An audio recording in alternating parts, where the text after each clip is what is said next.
Hi. Some of you have asked me to talk about how I create my illustrations for Gibberish. So this is a quick video on that.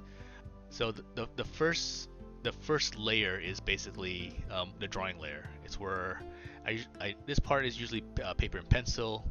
For me, the drawing is basically figuring out the pose, the expression, and making sure the proportions are consistent for the character.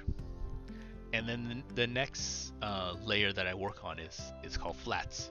Flats are basically major parts of the character where I block out or mask the areas out so that I know the different major pieces of an image.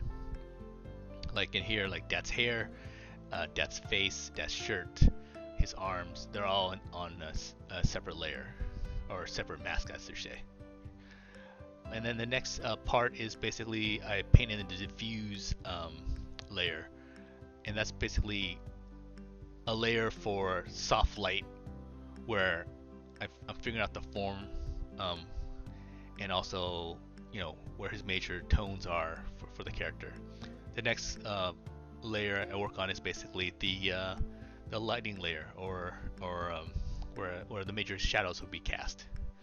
So I can figure out the darks and lights at this stage. And the next one is I work on is lighting, figuring out where the lights are.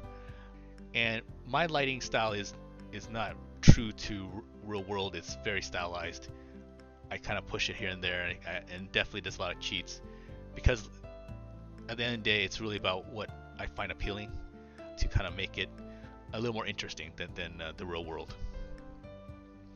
And then the final layer that I like to do is basically it's the kind of more of a touch-up layer, where in painting, uh, to kind of unify the images, you do like a wash over a painting with a certain tint of color to kind of bring all the colors to kind of uniform. That's kind of similar to what I do at the end. I kind of do a gradient map to kind of like tie a thing together, and then on top of that, I add little highlights and tints and details. And that's pretty much what I do. Thanks for watching.